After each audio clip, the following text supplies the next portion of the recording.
घुटने में ग्रेनेड लगने से घायल, एक ग्रेनेड माथे पर, शरीर में लगी 15 गोलियों से घायल। यहाँ तक कि खड़े होने में भी असमर्थ होने के बावजूद उन्होंने खुद को वचन दिया कि वो मरेंगे नहीं। यह किसी थ्रिलर फिल्म नहीं बल्कि कहानी है एक फौजी की, उस फौजी की जिसने मात्र 19 वर्ष की आयु में दुश्मन को उसकी औकात दिखा दी और सबसे कम उम्र में परमवीर चक्र विजेता बने। जी हाँ, हम किस्सा सुना रहे हैं टाइगर हिल के हीरो योगेंद्र सिंह यादव का। नेशनल हाईवे 1 अल्फा जो कि श्रीनगर टू ले एक ही लाइफ लाइन थी, उसको बिल्कुल ब्लॉक किया हुआ था। लॉजिस्टिक सपोर्ट आगे नहीं जा पा रहा था, तो बहुत जरूरी हो गया था सेना को, एक चुनौतीपूर्ण कार्य था ये टाइगर हिल पहाड़ी को कैप्चर करना। इसके लिए हमारी बटालियन को चुना गया। 10 मई 1980 को उत्तर प्रदेश के बुलंदशहर में जन्मे योगेंद्र सिंह मात्र 16 वर्ष की आयु में भारतीय सेना की ग्रेनेडियर रेजिमेंट में शामिल हो गए। बात 1999 कारगिल युद्ध की है। पाकिस्तानी घुसपैठिए द्रास सेक्टर की सबसे ऊंची चोटी टाइगर हिल पर कब्जा कर चुके थे। रणनीतिक रूप से यह चोटी बहुत महत्वपूर्ण थी। इसको अपने कब्जे में लेने के लिए योगेंद्र सिंह यादव की घातक पलटन को इसकी जिम्मेदारी सौंपी गई। यह काम इतना आसान नहीं था। योगेंद्र कुछ ही घंटों में पहाड़ी पर अपनी बटालियन के पास पहुंच तो गए, लेकिन पाकिस्तानी दुश्मनों की गोलियों और बमबारी से उनकी बटालियन के कई साथी शहीद हो चुके थे। ऐसे में पहाड़ी पर पहुंचते ही योगेंद्र सिंह यादव ने गोलियां दागनी शुरू कर दी। उन्होंने कई बंकरों को तबाह कर दिया। पाकिस्तानी ग्रेनेड बम से हमला कर रहे थे। ऐसे में एक वक्त ऐसा आया जब योगेंद्र की टुकड़ी में बहुत कम सैनिक बचे थे। योजना बनी कि फिलहाल फायरिंग को रोकते हैं और सही समय का इंतजार करते हैं। यह दुश्मनों को झांसा देने की तरकीब थी।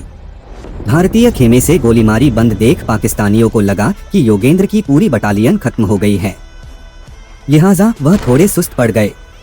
लेकिन आंखों में तिरंगा लहराने का सपना लिए योगेंद्र सिंह यादव और उनके साथियों के लिए यही सही वक्त था। पाकिस्तानी सुस्ती के साथ भारतीय खेमे की तरफ बढ़ रहे थे, तभी योगेंद्र सिंह यादव और उनके साथियों ने दुश्मनों पर हमला बोल दिया। कई पाकिस्तानी ढेर हो गए। एक दुश्मन सैनिक ने पीछे यह खबर दे दी कि वहां भारतीय टुकड़ी अभी भी मौजूद है।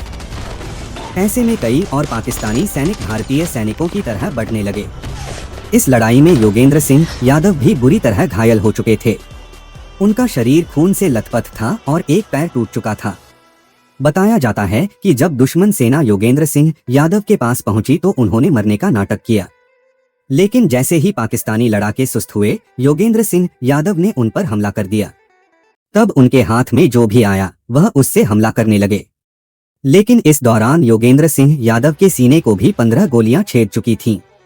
इस दौरान एक वक्त ऐसा भी आया था जब भारतीय सैनिक भी यह समझने लगे थे कि योगेंद्र शहीद हो चुके हैं। थोड़ी देर बाद जब पाकिस्तानी गोलाबारी की आवाज कम हुई तो योगेंद्र सिंह यादव पहाड़ी से नीचे खिसककर अपनी भारतीय सैन्य टुकड़ी के पास आ गए।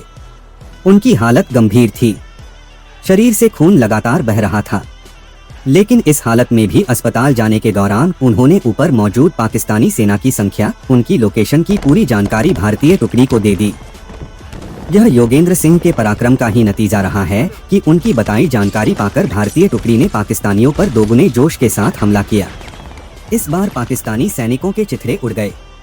टाइगर हिल पर हिंदुस्तान की जीत हुई। तिरंगा एक बार फिर लहराने लगा।